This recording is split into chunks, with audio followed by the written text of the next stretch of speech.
before we maybe head into the SmackDown review, the SmackDown is 30 minutes longer next week, right? Is that something that you were going to mention on the show? So did they say that on the show? I saw people like listing like the live event as that, but like is a that PBR? They are calling it a supersized SmackDown, and that's what Fox is calling it as well. And in fact, Tony Khan just tweeted, "Hey, I saw you're doing a half-hour head-to-head with us.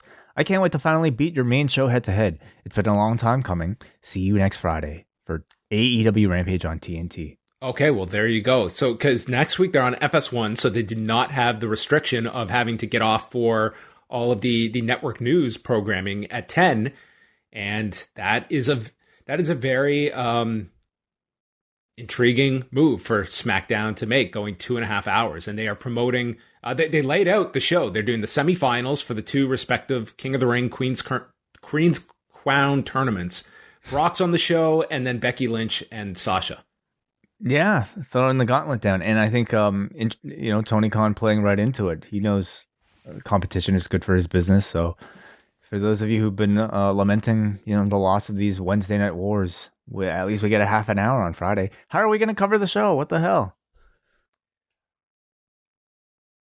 That's a great question. Well, maybe one of us can watch the end of SmackDown, the other can watch all of Rampage.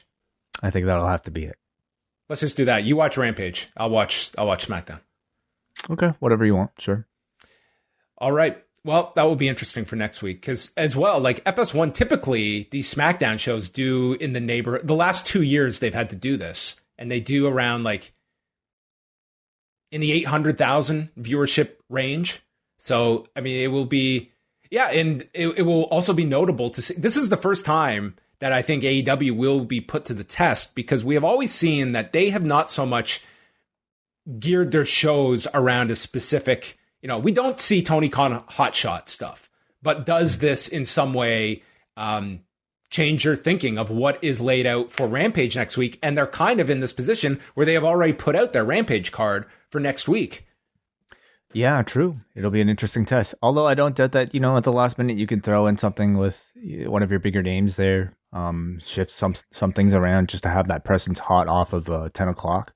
So, yeah, it will be interesting to see how they both respond. They do have the big match with Jericho, Hager, and Guevara against JDS and the Men of the Year. And maybe that's the match you should be starting the show with. Or you do Punk and Matt Sydal because Punk is...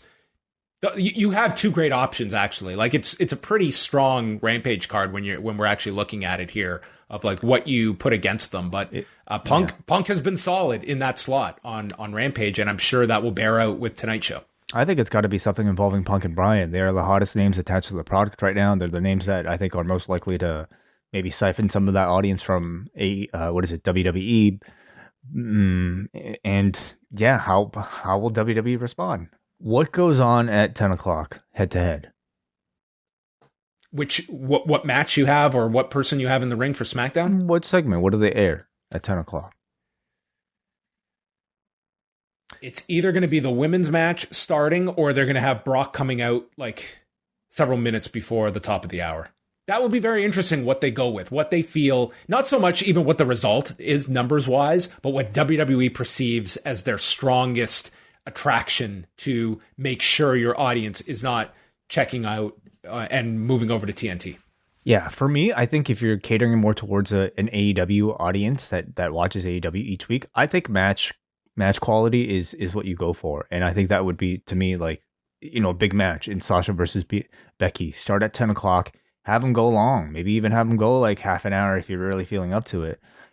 Maybe they'll even save Brock for like, the final segment after that. But they probably need to maybe spread the wealth a bit and start off with one of those two. But I would personally go Becky and Sasha. Yeah, I can. This is going to amplify significantly over the next few days. Like you are going to see, I think both sides want to have bragging rights here on Friday. This is crazy. Can you imagine like a Sasha Banks and Becky Lynch going head to head with like CM Punk on the next channel? It's crazy. That's a very likely scenario. Wow. I think that's how I would start the show on AEW side with the Punk match. I think I would go with that.